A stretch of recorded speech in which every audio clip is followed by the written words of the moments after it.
I'd like to warmly welcome Brett Payne. Hi, Brett. Hi, Sarah. Well, thanks for joining us today, all the way from Sheffield. I know I've known you for, well, I think you have some sort of award because you have done every single Bobby Tracy since we started in 2004. I have, that's right, yes. Well, is it 2004? I hadn't realised how long it is. Yes. Yeah, no, I want to say, I think it's about time I said a big thank you to you publicly now about your commitment to us as a show. So thank you very much. Sarah, you're welcome. I mean, to do a show in somewhere as lovely as Bobby Tracy is a delight, really, and so it's hardly a chore. And I know when it first started, I'd never been to Bobby Tracy, I'd never even heard of it, but I was rather taken by the name, and I just thought, oh, excellent, I've been invited to do a show in this Devon town. Why would I not go? And I've enjoyed every minute of it ever since. Yeah, well, you hit the nail on the head. Bobby is a curious place. I mean, it's like London, New York, Bobby Tracy, as I like to say. But I was reading your, biography. I must admit, I was a little bit awestruck, really, by your CV. Is very impressive. And the livery. I'm going to read some of these things out. Sorry to embarrass you. So the livery of the worship, you've received the livery of the Worshipful Company of Goldsmiths, Freeman of the Cutlers Company, Fellow of the Institute of Professional Goldsmiths, past chair of the Goldsmiths Fair, founder of Goldsmiths North, and director of Silver Week. So, so it's Sir Brett Payne, I suppose, going to be coming up soon, is it? Well, I think after you've been around as long as I have, then, you tend to have done various things. And I think all of us as craftsmen, we do our own particular practice, and that's the core of what we do. But we do get involved in a huge number of other periphery activities. It's just part of the nature of the business, I think. Well, not everybody, to be honest, Brett. I think you need to give yourself a little bit of credit. I think it is quite an impressive amount of things that you do get yourself involved with to bring forward your area, your particular area. Well, one of the things I think about silversmithing is, there aren't very many of us these days, at the beginning of the 21st century, or when I started in the, I suppose, late 80s, early 1990s.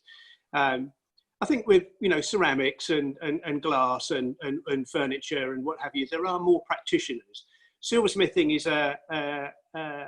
it doesn't have as many people, it doesn't have as big a customer base, and not as many people are interested in it.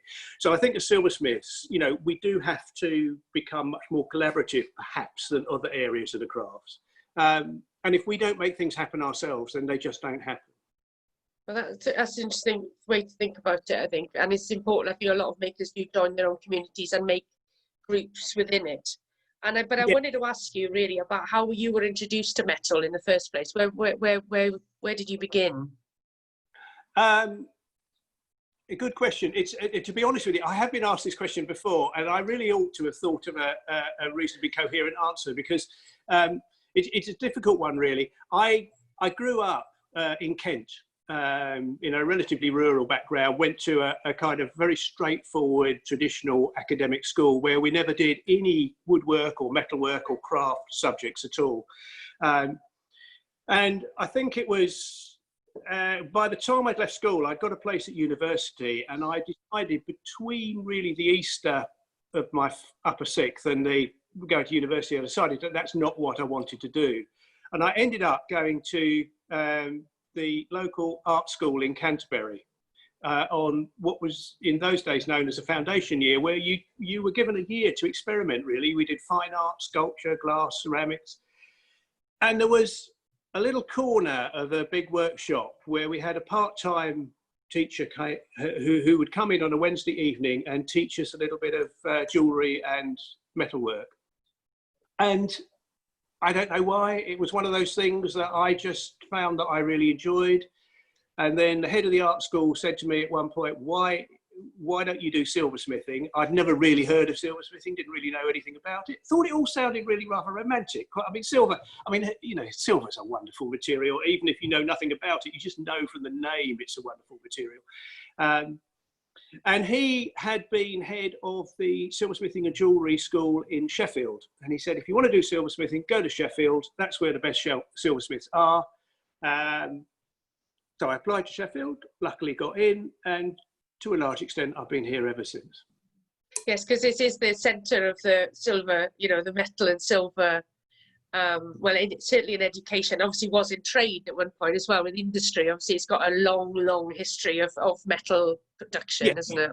It has, you know, and I think people tend to think of it in terms of its cutlery, its steel, its knife, a cutting implement history.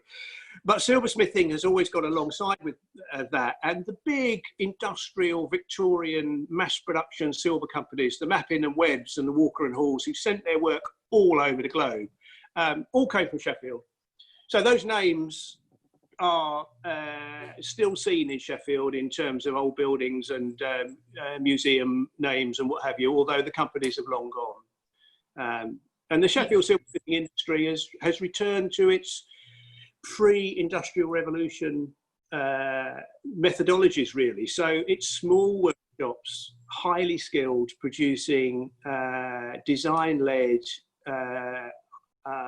highly incredibly good quality, but small volume production. Because you're based at Persistence Works, aren't you, in Sheffield? Yeah. And there is a fabulous community there of makers. There is, yeah, absolutely. I mean, I think being a maker, I think we're all different, and people have different ways of working and ways in which they like to work.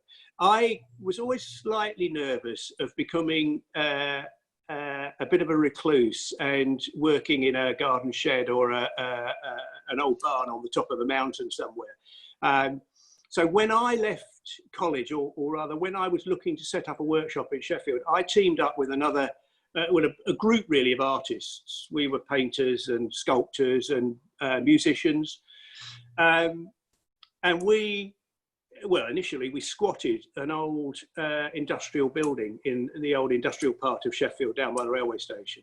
And very quickly the council offered us a kind of temporary short-term lease on it, and we turned it into communal studios. Yeah. And that organisation still exists today. It's gone through various incarnations, as you might imagine. Over the time these things change, but we now have it's 20 years old now. We built a brand new building to house artists and craftsmen around the millennium, end of the 90s, 2000. And we now have 2 buildings, and we have over 100 makers, both fine artists and crafts people, working in a community atmosphere. We all have our own individual workshops that are ours, and this is mine, you can see. And I can lock the door and it's mine. But I've got a potter next door to me from Denmark. And on my floor, I have other silversmiths and a furniture maker and a fine artist. It's great. It's absolutely great. And that sort of that creative environment is.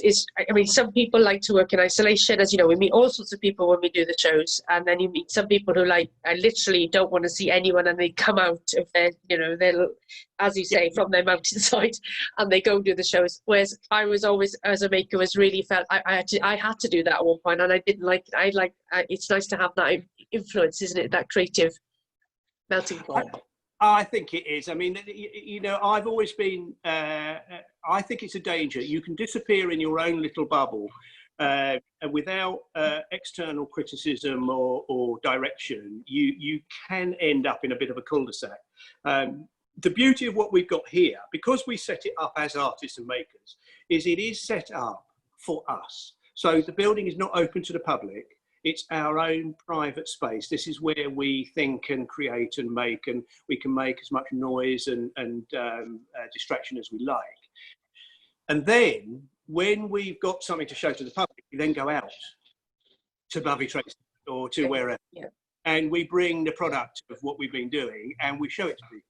So I think it's the best of both worlds, really. Yeah, well, talking of noise and banging things, you do quite a lot of that, don't you? Because what I am amazed, I mean, I've seen your making videos. Yeah. And I know it shouldn't be a surprise to find that you hit things with hammers, but I do find it quite extraordinary because of the work that is produced. Does not look like it's made with the techniques that you use, if that makes any sense. Because the refinement of the finish is unbelievable. When actually a lot of it is hammered with an array of amazing looking hammers, basically. like that. Yeah. This is my main hammer that I use, and actually you can see, I don't know whether you can see, but the handle is really quite worn away in places. That was straight at one point, was it? Well, it was originally, yeah, but you know, from depending on where I hold it, it's kind of worn it away over the years. Silversmiths are smiths, so yeah. you know, But this is what I hadn't really quite. I know I should have made the connection, but I've watched blacksmith. It is a blacksmithing demonstration this afternoon. yeah, there is, yes. And when I saw your video, I was like, oh, it's a blacksmith with silver. This is incredible. Yeah. So anyway, I don't talk over you at all, but you know, that sort of incredible amount of patience and time it takes to actually, because blacksmithing is one thing, but silversmithing is another level again, isn't it? Well, silversmithing is again, and it doesn't, just like we were saying before, people have different kind of environments in which they work. I think we as potentially when we're younger as makers or artists, we gravitate towards a particular medium that suits our psychology, our own personal psychology, if you know what I mean. And silversmithing is a very steady, slow, repetitive process. So I imagine, not that I've ever really thought about it, but you know, on an average vessel that one might be hammering up out of silver, you know, there will be tens of thousands of hammer blows, each theoretically anyway, precisely placed and precisely gauged in terms of its weight and the heaviness of the blow. And it's the repeated building up that creates the shape and then creates the finish. So if you look at a potter who throws a vessel on a wheel, they can do it in, well, a skilled potter who's doing production runs, they do it in seconds, don't they? But, you know, I mean, 3 or 4 minutes and they've got themselves a perfectly formed vase that has been thrown. To produce that same shape in silver would, you know, for every minute you're looking at a day. So you're looking at 4 or 5 days. And I think silversmith, I always like to think that silversmiths have got to have the imagination initially to dream up pieces that are worth spending that time on, and then be able to have no imagination at all and just sit there for hours and hours, days after days, tapping away and actually creating it. So there's 2 different parts of the process. Because the silver clearly is, that's what I find amazing, is the resilience of the material itself, then, that you're able to work it to that extent and to the point of its refinement. Yeah, I mean, silver is an incredible metal. I'm not a metallurgist, and you know, I really don't know much about the chemistry and the metallurgy of it, really. But it has all sorts of extraordinary properties. So, for example, it kills bacteria. It will weld itself together. It will form molecular bonds with itself if it's just left in contact. And throughout history and the geography of the planet, as it were, silver has always been recognized as a really special metal. So people have always gone out of their way to trade for it, to mine it, to steal it, to work with it. It takes a polish, for example. The actual polish that you can get on silver is better than any other material on Earth. You can get a better polish on silver than you can on any other metal. I mean, people think of chromes, don't they, as being amazing. Yeah. But can you ever overwork? Can you ever overwork silver then? Is that what you're saying? Is it never? Yeah. Yes, you can. Yes, you can. You can break it. And I suppose that's part of the craft of silversmithing, that as you get more and more experienced and you learn, you intuitively feel the metal, you know when it can take more, when you need to relax it with heat, and indeed when you need to just stop. You know, you have done too much. But it is, having said that, it is very forgiving. You can do an awful lot with silver. Because I mean, because when you start, if people go and watch the video, there's a video of you on our demonstrations channel about on the website showing you starting and making a spoon. And you know, the spoons when they're finished, you know, you could have imagined that they have been cast. Really, they are so precise. So it's just the level of time that's taken out is just it's mind blowing, really. Yeah, I suppose it is. The other thing I like to think, and again, this is a romantic thing, and I think a lot of silversmiths are quite romantic, really. We've got a lot of time sitting in our workshops by ourselves, just gently hammering away. But I like to think, you know, if I'm going to make a spoon, because it takes that sort of time to make it, it is inevitably going to be relatively expensive. Because of those two things, it's not an object one likes to think that will be used and thrown away, quickly. It will last a long, long time. And consequently, and it's got my name on it. My hallmark, has to go on the spoon legally. It has to have a hallmark on it. And I like to think that, perhaps in 100 years, somebody picks it up, sees my mark on it and says, oh, yeah, this chap could make a decent spoon. I don't want them looking at it going, oh, God, that was rubbish. Who bought that? Yes. I think that should be fairly, I think you got that down. I think you're all right with that. That's definitely going to happen. But I'd love to know really about where ideas come from, because your work is, we always can give you as a bit of a magician at the shows, because you put your gloves on and everything, and you start moving these pieces. Often they've got they were multi sort of functional, especially the candlestick arrangements that you work with, and you've got works in the V&A, your works, you've got an amazing collection that went to the House of Lords. I wonder how do ideas develop? How do you develop an idea and then making it into a piece of work? Well, there are, I think, and again, as all of us as makers and silversmiths, we all do things differently. My particular methodology, I suppose, is divided into two halves. There are the commissions where somebody would, and it may be an institution, like maybe a university college or a livery company or a bigger institution, will want a large piece of silver perhaps as a commemorative object, or something to use as part of their institutional activities. And then there are the pieces that I suppose I make speculatively. I would think of more as speculative work. And to be perfectly honest, it's the speculative work that is where I'm really interested. So although I do make a few commissions, they are a few commissions. A lot of my fellow silversmiths work almost exclusively to commission only. I will take on a commission perhaps once every 4 or 5 years if I find that I think I can, if it interests me and I think I've got an idea that I think would really, really work. I'm not very good as, shall we say, a line designer who can listen to a client's requirements, read the brief, and come up with a half a dozen maybe alternatives, all of which are perfectly good for the client to choose from. I tend to be a little bit more intuitive, really. Well, I did love recently, I saw that well, it's not recent actually, it's had you been doing this for a few years now, but the pans, the cooking, I mean, that's luxury items at its best, I thought, really, in terms of what, you produce. Would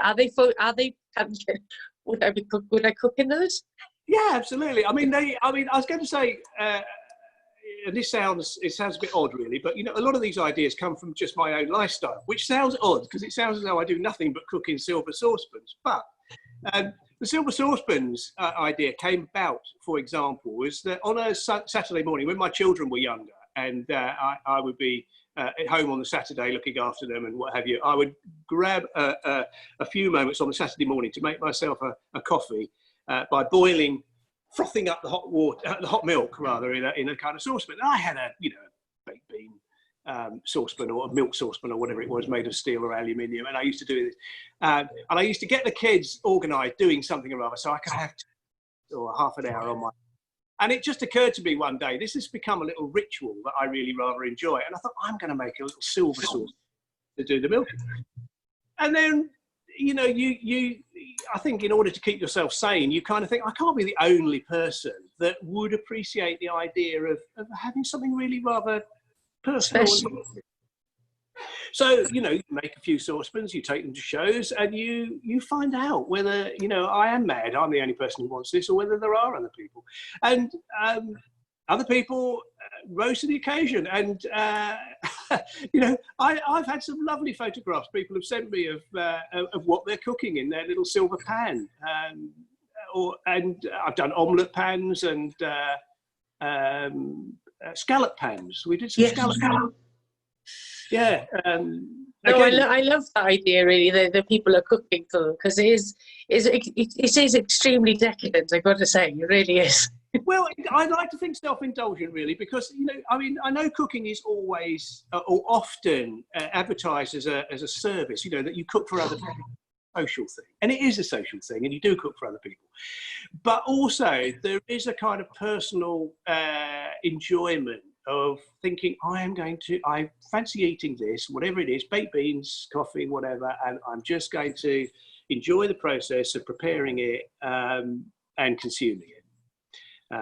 The other thing, of course, is that silver, one of the heydays of silver was on the Victorian dining table. And the Victorians were amazing. They invented the most absurd objects that they managed to persuade the kind of middle classes that you need. And you see pictures, don't you, those grand Victorian dinner tables laid with all this silver. It is extraordinary. But these days, I haven't done it, but it's a bit like my workshop, really. It's stuff.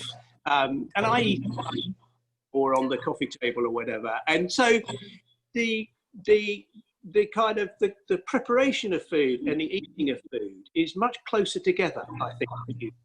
So the silver, if you're going to make silver items for people to use, then they've got to be as much for the preparation as food. You don't cook it, somehow decant it into a silver vessel and then have some servant carry corridor and up the stairs and given to you on a table. It's much more immediate, isn't it?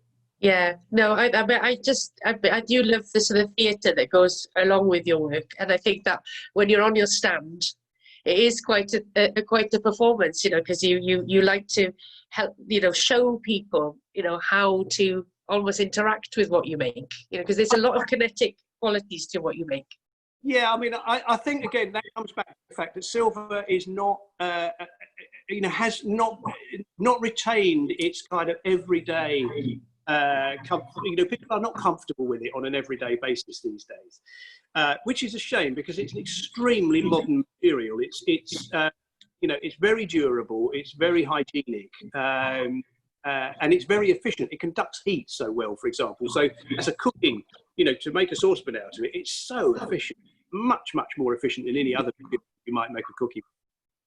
But because it's seen, perhaps, you know, I you know, in my early days, I heard countless times people saying, "Oh yeah, well, but we're not silver. It's not us. We don't have silver." And I always think this is such a shame because glass and ceramic don't suffer from that. People don't say to potters, "Yeah, but you know, we don't have handmade pottery." Maybe they do, Yeah. but I think they do. And so part of my, I suppose, mission, if you like, is to get silver out there. And I want it in a tent in a field. I don't want it in a museum. Because it's easier to move it from a tent in a field into somebody's kitchen and they get home and they can't wait to put some food in it and start cooking with it or start eating with it or whatever. If you see it in a museum, it's in a glass case, it's protected, it's not for you, don't touch it. And silver is such a tactile material. Its weight, beautiful, you know. So it's very much a working piece of art, really, in your view, then. Yeah, I mean, it is absolutely. I mean, you know, it's a working implement that you can enjoy the use of and enjoy the value of, and if it's visually or physically attractive as well, then why not? You know, it's cutlery, isn't it? You can have cutlery made of steel, or you can have cutlery made of silver. What would you rather put in your mouth, a piece of silver or a piece of steel? Well, mum and dad always had the nice cutlery still in its boxes. You know, we'd get them out. They would stay. They would, when they were dry, finished, they would go back in the box. I think mum and dad quite like a bit of silver. They haven't got as much as you'd want them to. You know, you can go to antique dealers or whatever and see canteens of silver cutlery, handmade canteens of silver cutlery, 150 years old, in mint condition, because they were given as a wedding present. They were kept in a box. They were brought out perhaps for Christmas lunch or high days and holidays, and then looked after. And you can buy them for the price of the silver. You know, you don't have to pay for it. They're incredibly cheap. So in terms of your design influence, do you look anywhere particularly for your influences for design, or is it something that you developed over the years? Sorry, say that again, Sarah. Sorry. Where have you found, in terms of influences on your design, where do you where did, I mean, usually I find that people say, oh, I started with this and then I developed my own visual language. It's very personal to me in a way, in that I make things that I like. And that's the beauty of making things speculatively, because you're not making them for somebody else who decides that they want to, I can't think of anything off the top of my head, but you know what I mean, some bizarre little detail to it or whatever. So I make things that I like. I have to say, most of my work is not figurative. It's not abstract either, really. I tend to make, I like classical forms of objects. I think that a spoon is the shape of a spoon for very good reasons. And that has to do with the connection between the spoon itself and the hand, you know, so that they interact together. Generations and generations and generations and cultures and cultures and cultures have experimented with this, and they've come up with the basic form of the spoon. And I am not arrogant enough to completely try to redesign the spoon. So I like to work within the classic forms, but I like to just experiment and change and tweak, but it's subtlety rather than trying to shock anybody particularly. The wheel is round for a very good reason. Yeah, you know, fair enough. A triangular wheel is a wonderful kind of conceit, but to a certain extent pointless. And I think with my silver, what I want to produce is to produce pieces that grow on people, so that they're classical, but they're personal. Well, it's because you know, a lot of certainly the candlestick arrangements that you do, they have a movement. I mean, they literally you show people all the different ways that you can create a composition. So I think composition is really important to you. You might know. It is, you know, and you know, I can, you know, in my own head, and if pushed, you know, I can come up with various, as it were, esoteric descriptions of how things have arrived in the way that they are, and there's no pretense there. You know, there is the reality behind that. But by the same token, you know, that's not the most important thing about the objects themselves. So, for example, one of the pieces that people may have seen me demonstrate, and I demonstrate them at shows, are my XY candlesticks. And they came from a whole myriad of inspirations, you know, from landscape painting and the composition of landscape painting, classical landscape painting, all the way through to a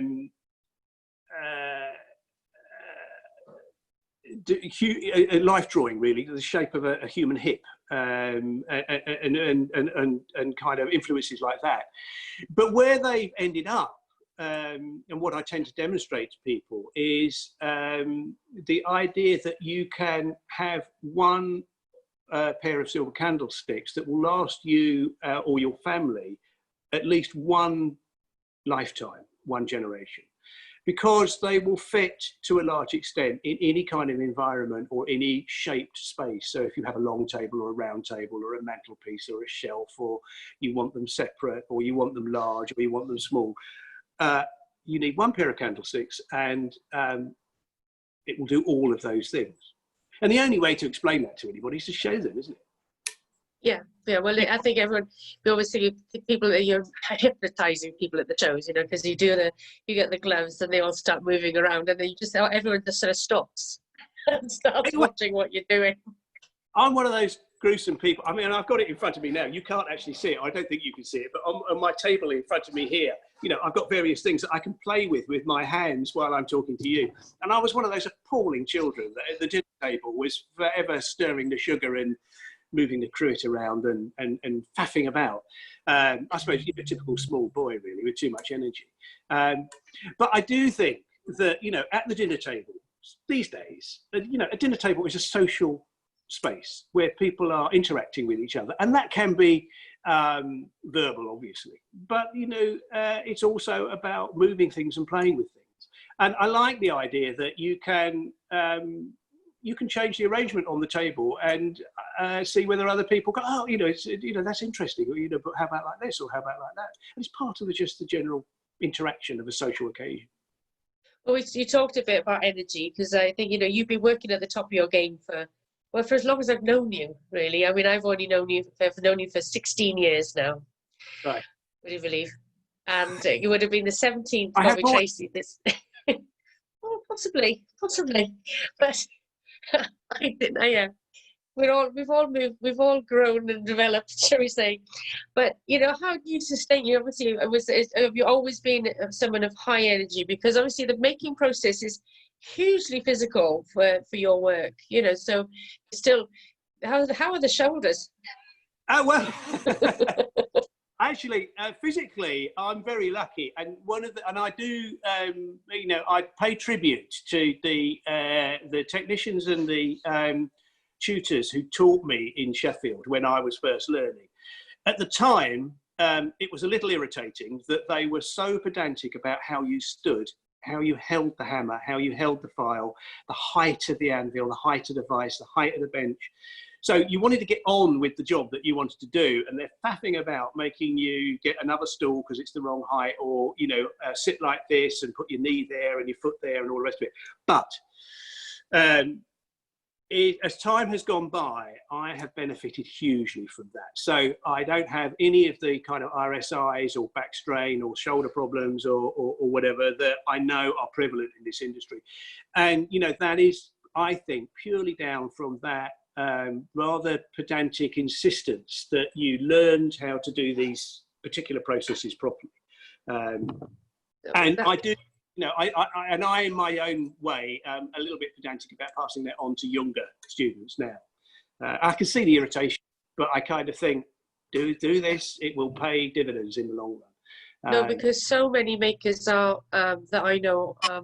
Not everyone, obviously, but they do suffer from terrible RSI in certain. Yes, they do. Yeah. And I I'm not saying that this is an absolute cure-all, but I'm sure it helped. I've been very lucky. And in terms of when you work for yourself, if you don't get out of bed and go to the workshop and get on with things, nothing happens. You don't clock in. There's nobody there to give you an evaluation or a staff appraisal. It is just down to you. So, and again, I think I'm lucky. I was suited to self-employment. I am self-motivated. Making my work, has been a passion for me right from the very beginning, and still is. I've never lost my passion for it and my interest in it. And so, I find it just a natural process, really. Well, it's obvious, really, to be honest, because it's like the work is always, always coming, and it's always fresh and new. And I think that's a real testament to your skills and your energy levels. I think it's very important. But then just to add to the mix there, you found, Goldsmith North you started that last year. I remember us chatting about it a year previous to that at Cheltenham. We had a long chat about the ins and outs of how you set up a show, and I saw the projection. It looked absolutely stunning what you had done. That was a labour of love, I'd imagine. Well, yes. I mean, unfortunately, it is not going to run year 2 this year, which we obviously had planned for it to do, and it will run next year, with all things being equal.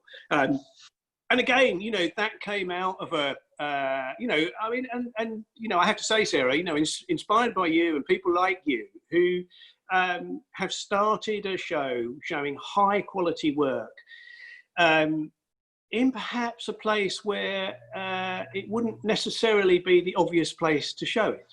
And in silversmithing, in particular, silversmithing and jewellery, I suppose in a way, because of the price tag that is often associated with it, one tends to think of London. That's where you go, and that's where I have to say my main market in the UK has always been. I've gone to London to sell my work. I make it in Yorkshire and I sell it in London.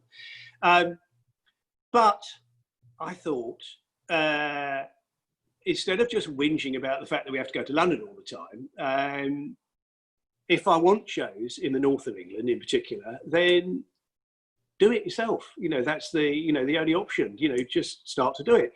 So I teamed up with another silversmith, Rebecca Jocelyn, who some of the people watching may well know, who's a silversmith here and who started off as a student of mine, but now has her own very successful practice. And together we decided that we would run a show. And then with the help of the Goldsmiths Company and a number of people, Camilla Kingham, who I can see is part of this, who gave us a huge amount of help, we got it off the ground. we were really happy, and it will run. I hope it will run now for several years and provide another opportunity for makers, designers, silversmiths, and jewelers to show their work. Yeah, well, I love the fact that it was in Sheffield. Yeah. Love the fact it's in the Cutlers Hall. Yeah. Is like bang on. And then when I saw how you produced it, you'd really gone to town. It's a salon sort of like very high end production as well. I thought that, and you'd gone out on it as slightly out on a limb. I thought really in terms of the way shows are laid out. Well, perhaps so. I mean, but being a maker, Sarah, and I mean, you all understand this, and it's part of the philosophy that we had with the building that I'm in, Persistence Works, Yorkshire Art Space, is that makers deserve a lot of effort to go in to help market and sell what they make, because their manufacturing processes, their design processes and their workshops are not trivial places. They are putting their lives into this, and so you deserve to put an environment together which reflects that. I mean, craft has a big spectrum, doesn't there? There are as it were, the amateur makers, but then there are people who put their lives and their relationships and their money and their houses and everything that they have on the line to create pieces of work. And you owe it to them, really, to give them an environment that speaks to that, I think. And so that's what we wanted to do. Hopefully, we've made a very good start with year one. Year two, obviously, we're all in this situation now, but hopefully we will move that forward and create a show that will be a flagship show. And it sounds very arrogant, but we want it to be a global show. We want people to come from all over the world to show their work, and we want people to come from all over the world to buy them. Well, it's exactly how you look at things, to be honest with you, Brett. So I totally understand. And you can make it work in some of the most peculiar places in the world. As you say, New York, Munich, Paris, Berby Tracy. No, exactly. But I mean, in terms of Sheffield, obviously, it's got that history as well with, it's got such, an incredible history. And also the venue is very important, as you know. And I think the fact that you have got a beautifully historic building in the Cutlers Hall to be able to present the work to the level that it deserves. Yeah. As you say, not in London, but to create that. And again, because of Sheffield Hallam University's incredible teaching of metals, there's a huge amount of fantastic silversmiths and jewellers very close to Sheffield or in Sheffield. There are, yeah, absolutely. And the Cutlers Company in Sheffield, or the Company of Cutlers in Hallamshire, as I believe they're. Yes, that is. I didn't include the whole words. Yes, I apologise. They have their raison d'etre is to support really the metalworking trades of Hallamshire, which is effectively South Yorkshire these days. So they're the obvious go-to people to host a show like this. And their hall, the Cutlers Hall, which is a 19th century confection, is a fabulous, grand hall. So as you say, the ideal place, really. Yeah. If we were ceramicists, one would think that we would perhaps do this in Stoke or somewhere, wouldn't we? But Sheffield is the obvious place for metalwork. Well, but it's finding the building. I think the building is really important. Having that stunning building is fantastic. But what are you sort of working on at the moment? I suppose they're doing lockdown. What's happened in Persistence Works? Well. Again, it's quite interesting, actually, because although obviously we've all been observing this lockdown to a certain extent, the way that the building is set up, it's a whole series of private little workshops. So, in a way, we can self-isolate in our workshops. We can, as long as we, are very careful about travelling from home, and I am literally 10-minute drive away. We've been able to come in. So I hesitate, but I've actually quite enjoyed this lockdown period, because it's given me time to reassess things and to spend some time learning maybe one or two techniques that I've been fascinated with, but not really had a big chunk of time to devote to it. So I, just before lockdown, and this happened to be a coincidence, happenstance really, but I bought and went on a short course to learn. I bought an English wheel and went on a short course to learn how to use one. I don't know whether anybody's familiar with an English wheel. I've got here, actually, I don't know whether you can see this. That's a picture. It's not reflecting too badly, is it? No, not too bad. That's an English wheel. What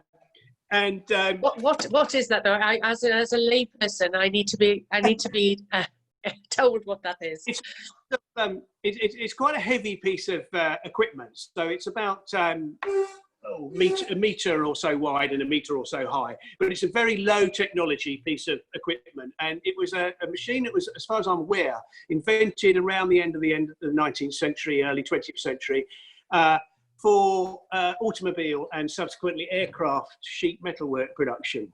So basically, you take your piece of metal and you roll it through a roller, to and fro, hours and hours and hours.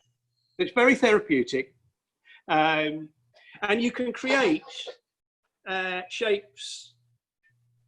Great kind of. You could imagine almost that as being something like a kind of motorbike petrol tank, can't you? Yes. As if it was in steel or aluminium or something.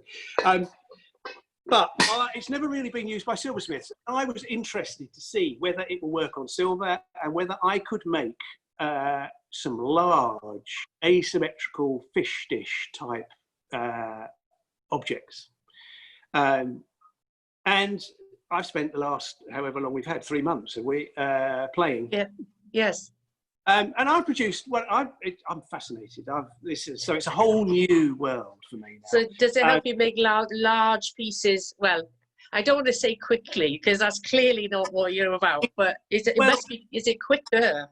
Yeah, I think with practice, and again, it's like all silversmithing skills, and I think like all of us, whatever craft we're involved in. It's flying hours. So the more hours and hours and hours you put into the practice and experimentation, then the better and the quicker you get. But I think it is quicker. The other thing about it is I can produce a shape like I've just shown you there, for example, in perfect silence, which is phenomenal. When you imagine that as a silversmith, you would, you'd be hammering for days on end. And again, there's all sorts of peripheral things here because. What about your hearing? Do you use ear defenders then? Do you have? Sorry. Do you use ear? No. It's too late. Sarah. Too late. Is that one bit they forgot to tell you to protect during the comedy? You put earplugs in.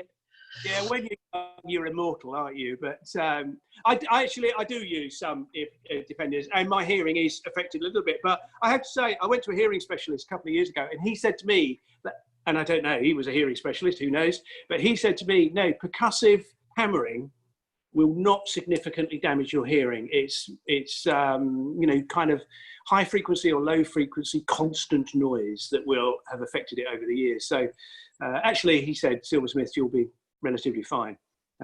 Yeah. This silent. Yeah, fantastic. One of the things with silversmiths is that jewelers, I suppose it is the scale of the work that they do, but they can, to a certain extent, work in a spare bedroom or in a domestic environment. And silversmiths, you really have got to have very good neighbours or very good other family members. But with a process like this, you could do this in your spare bedroom, and somebody could be listening to music downstairs. And so a meter by a meter, you say, though? I mean, that's a fairly significant piece of kit, though, in fairness.